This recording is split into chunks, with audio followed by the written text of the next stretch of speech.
The terrain is rocky and parched, more so in recent years due to drought. But many Israelis say they've witnessed a modern-day miracle in the Holy Land. In another 3 years, Israel's water crisis will be over. This commercial from Israel's public water utility boasts of a new abundance. It will happen because the desalination plants will reach full working capacity.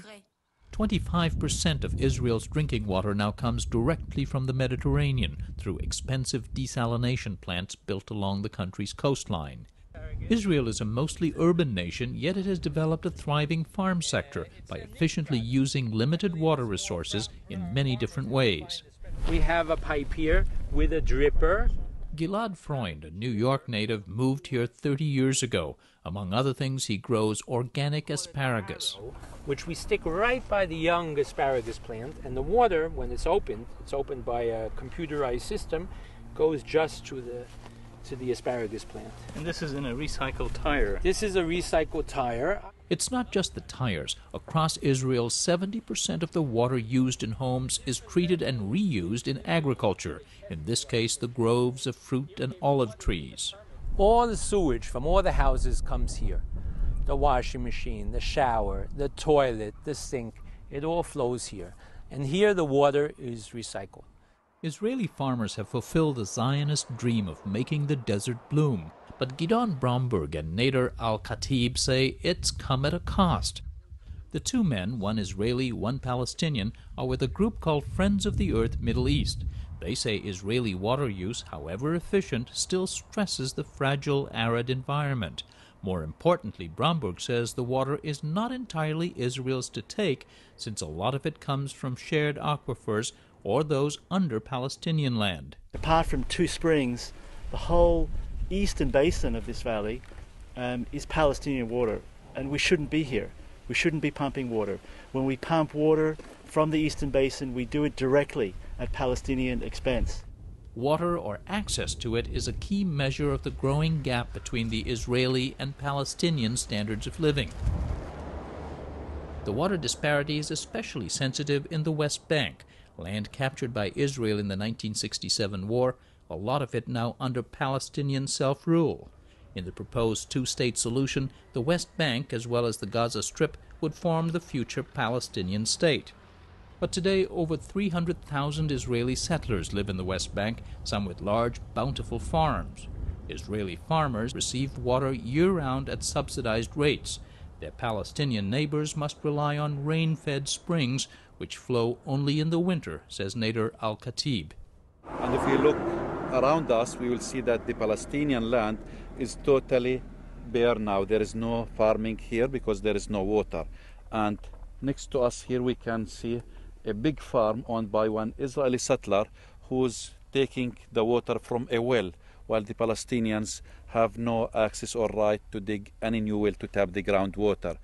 Palestinians complain that Israel controls water sources that should be shared, even though there's a joint committee set up under the 1993 Oslo Accords that must approve water permits.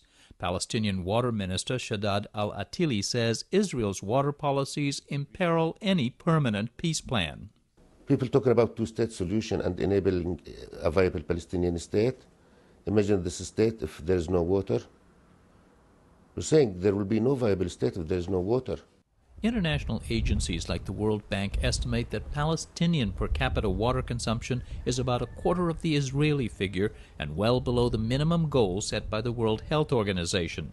But the bank blames not just Israeli policies but also Palestinian mismanagement of resources and facilities. For their part, Israeli officials say the consumption comparison is unfair since Israel's far more industrialized and developed economy uses more water. And Infrastructure Minister Uzi Landau says the Palestinians get much more water than they used to. More than close to 3 times than what they used to get 30 or 40 years ago, now 67. There is much leakage in their pipes. And I don't think it is making much sense that we should provide them with more fresh water so that it'll get lost in their leaking system. And he says the Palestinians have few, if any, working waste treatment facilities. As we provide them with fresh water, we in turn get sewage. They claim that this land belongs to them, that this is their land. If this is the case, don't they care about their land? Are they that easily spilling sewage over it? Minister Landau, we return back sewage because you never approve a Palestinian project submitted to the GWC, the Joint Water Committee, or to the civil administration. Attili notes that Israeli settlers also release untreated sewage. The Israelis say that's because the Palestinians haven't issued permits for treatment plants. Those aren't likely since the Palestinians regard these Jewish settlements as illegal. As the arguments go back and forth, as the impasse drags on, Friends of the Earth says it wants to draw attention to the humanitarian and especially environmental consequences. Water is a human right issue and should not be kept the hostage of the conflict. Their group is unique in this region for having Israeli, Palestinian, and Jordanian members, including many school kids. They want to publicize what Gidon Bromberg says are issues that should alarm all sides which rely on common water resources.